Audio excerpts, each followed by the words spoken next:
Alors, ici, dans le travail version 2, donc je vais décider de procéder autrement. Le calque du dégradé, je vais le jeter à la corbeille de la palette des calques. Et je vais créer un calque particulier, vraiment.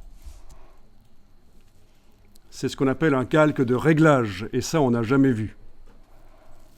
Donc c'est quelque chose qui apparaît sous forme de calque dans la palette des calques, sauf que ça ne contient pas de pixels.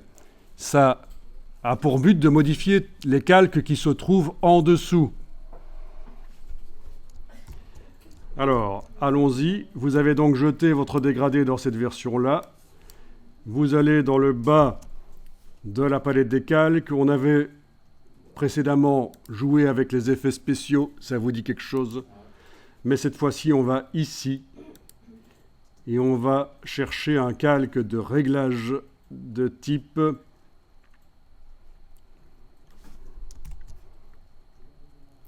courbe de transfert de dégradé.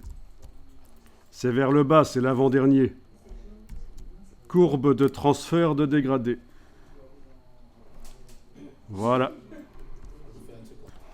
Alors, si on regarde la palette des calques, on voit que ce calque de réglage, il est là au-dessus.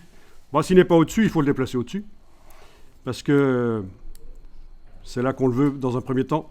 Calque de réglage, courbe de transfert de dégradé. Oui, vous pourriez essayer ceci. Si vous le déplacez en bas, entre deux calques, vous allez voir que le calque qui est au-dessus n'est pas modifié. Et c'est vrai que ça peut être sympa, ce genre de choses, de modifier seulement une partie. Mais là, on va quand même le mettre tout au-dessus. Voilà, il modifie tout. Alors, vous avez dû voir apparaître quelque part sur l'écran un panneau qui s'appelle « Propriétés ». Si jamais il n'est pas là, ou si vous l'avez fait disparaître, il faut simplement double-cliquer sur la partie gauche du calque de réglage et ça va apparaître. Ou alors, vous allez dans le menu « Fenêtre, Propriétés ». Il est possible que l'icône qui est là chez moi soit un peu différente chez vous. Ce n'est pas grave. Ça peut arriver, ça dépend de la taille des vignettes, ça dépend de différentes choses, mais voilà. Alors, le panneau propriété, on peut le déplacer, le détacher. Le reste des panneaux, je les rétracte. Réglages et bibliothèques sont venus avec, mais ils ne m'intéressent pas. Et alors là, vous allez pouvoir choisir un dégradé dans la liste ici, qui apparaît quand vous cliquez là dans le panneau propriété. Et vous testez.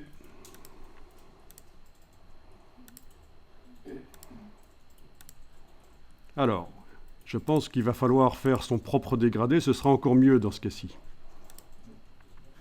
Ceci dit, il y en a certains qui donnent bien. Alors, quels sont ceux qui vont donner bien ? C'est les dégradés qui contiennent une partie claire à une extrémité et une partie foncée à une autre extrémité. C'est ceux-là qui donneront les choses les plus intéressantes si on veut qu'on arrive encore à voir ce que ça représente. Donc, les courbes de transfert de dégradés. Et alors, le principe, c'est celui-ci, c'est que le dégradé est appliqué sur l'image. Je vais essayer de trouver un bon exemple ici.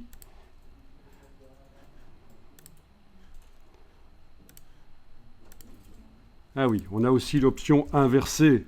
Voilà, quand vous avez appliqué un dégradé qui va du clair vers le foncé, vous pouvez cocher la case inversée pour voir si ça ne donnerait pas encore mieux. Voilà. Et dans ce cas-ci, c'est pas plus mal. Donc, comme vous voyez, les couleurs s'inversent, le dégradé se symétrise, en quelque sorte. Et donc, l'idée, c'est que les parties sombres du dégradé vont sur les parties sombres de l'image, les parties claires vont sur les parties claires, et le reste va sur les parties moyennes, au niveau intensité lumineuse. Donc, c'est une manière encore plus évoluée d'utiliser les dégradés par rapport à ce qu'on a vu avant. C'est encore plus évolué. Et il y en a qui s'en servent pour coloriser des images noir et blanc de cette technique. Ils mettent un dégradé par-dessus l'image et puis voilà. Ça colorise, ça donne une ambiance. Alors vous allez pouvoir tester, faire votre propre dégradé bien sûr.